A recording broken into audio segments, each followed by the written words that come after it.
great place you live in. I also have a personal connection. My sister, who's actually sitting in the audience, lives here. So I rode the light rail out to her house, added 1 to that ridership statistic, which, as you will see on a graph later, is not that impressive in general. And I'm very impressed with what Pittsburghers for Public Transit is doing. I think this is a really great organization that is pushing for the right things. And it makes me so happy to see transit riders advocating for themselves. Because I think way too often in the world of US transit, we have people who are pretending to speak for transit riders who do not themselves ride transit. And the actual experience of what it's like to ride transit is not nearly enough of the conversations we are having. So the book. What this book does is it looks at every city in the United States that has rail transit or bus rapid transit. It maps them, it describes them, it shows photographs of them, it analyzes which ones are successful and why, which ones are unsuccessful and why, and describes why they made the decisions that they did. And I come at this from a transit rider standpoint. What you see here is my house. I live right over there. You will see in the distance the building I work in, and you will see right there the train I take. I'm an urban planner in Houston. I work for Hewitt-Zollars, but I've done work all across the country. Like I like to describe myself, I'm an engineer working with architects doing planning. I also teach at Rice University in both the architecture and engineering schools, and I spent 8 years as a board member at Houston Metro. And I was the first Houston Metro board member to be named to the board as a result of writing a blog. So I got into transit both as a transit rider and as a transit activist. And transit makes my life better every single day. And I don't think enough people have the benefits of transit networks that allow them to say that.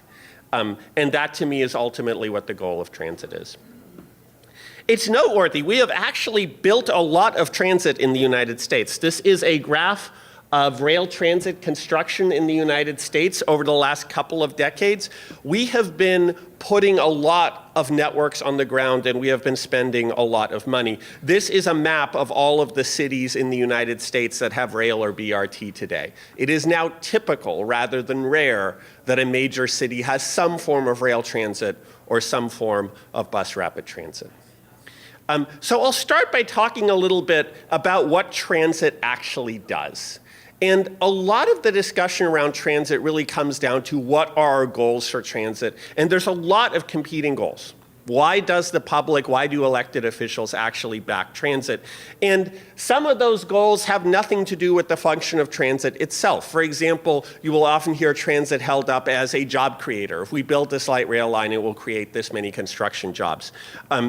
And the discussion around transit is often around questions of how do we spend taxpayer money effectively? Is this a boondoggle? Is this a good use of our funds? Which makes transit particularly political in a way a lot of other things aren't. We don't have fights over, say, sewer pipes in the same way we have fights over transit. We don't have people who argue that sewers are socialism and it is not the government's role to provide them.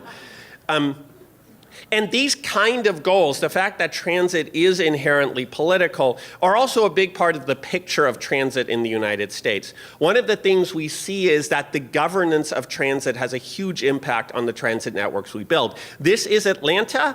What you are seeing here in orange is a transit agency, MARTA in the middle, and then you are seeing 2 suburban counties that run their own transit agencies because they didn't want to be governed by the same transit agency that is governed by Atlanta. There may well be some racism behind that decision.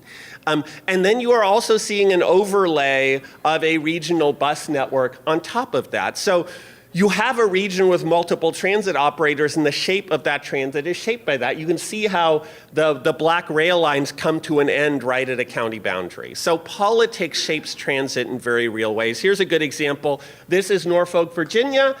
You see a rail transit line. You see an obvious continuation all the way to Virginia Beach On the right, you see the population density is therefore, there is in fact a rail corridor in place. What you see here is the left side of the map voted for light rail and the right side didn't.